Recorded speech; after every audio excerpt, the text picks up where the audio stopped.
Samedi de la 29e semaine du temps ordinaire, année B. Évangile de Jésus-Christ selon saint Luc, chapitre 13, versets 1 à 9. Un jour, des gens vinrent rapporter à Jésus l'affaire des Galiléens que Pilate avait fait massacrer pendant qu'ils offraient un sacrifice. Jésus leur répondit: pensez-vous que ces Galiléens étaient de plus grands pécheurs que tous les autres Galiléens pour avoir subi un tel sort? Eh bien non, je vous le dis.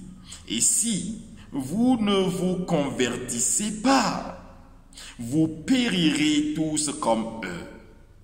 Et ces 18 personnes tuées par la chute de la tour de Siloé, pensez-vous qu'elles étaient plus coupables que tous les autres habitants de Jérusalem?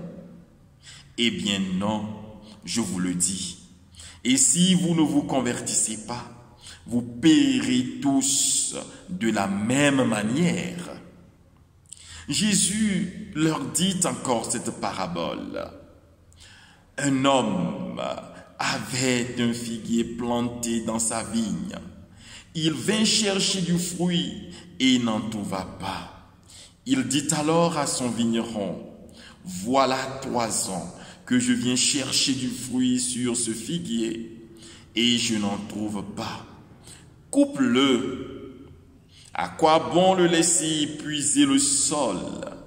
Mais le vigneron lui répondit: Maître, laisse-le encore cette année, le temps que je bêche autour pour y mettre du fumier. Peut-être donnera-t-il du fruit à l'avenir. Sinon, tu le couperas. Acclamons la parole de Dieu. Louange à toi, Seigneur Jésus. Bien-aimés frères et sœurs, si vous ne vous convertissez pas, vous périrez tous de la même manière. Tel est le message du Seigneur, un message dur à la fin de la 29e semaine du temps ordinaire, année B. Le Seigneur veut rappeler chacun de nous à une vie de conversion, à revoir sa vie. Ce texte est en lien avec le texte d'hier, qui appelle chacun de nous à revoir sa vie et à changer. Le royaume de Dieu est là. Le royaume de Dieu est tout proche de nous. Convertissons-nous, frères et sœurs. Regardons ceux qui en nous ne confessent pas le nom du Seigneur. Ce qui en nous détruit et avilit l'homme. C'est le moment pour chacun de se convertir, de demander au Seigneur de le visiter.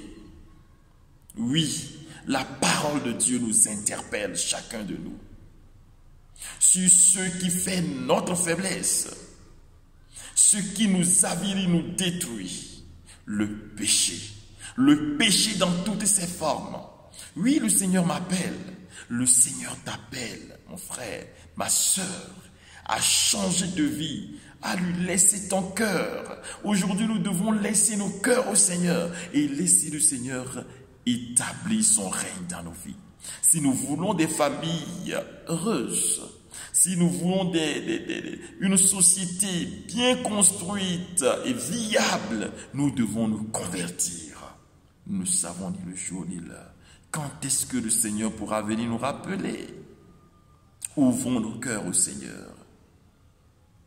Laissons-le nous visiter. Seigneur Jésus, visite-moi. Touche mon cœur. Aide-moi à changer, à avoir une vie qui te glorifie, qui te célèbre. Aide-moi à quitter le péché et à m'ouvrir totalement à toi. Toi qui es Dieu vivant pour les siècles des siècles. Amen.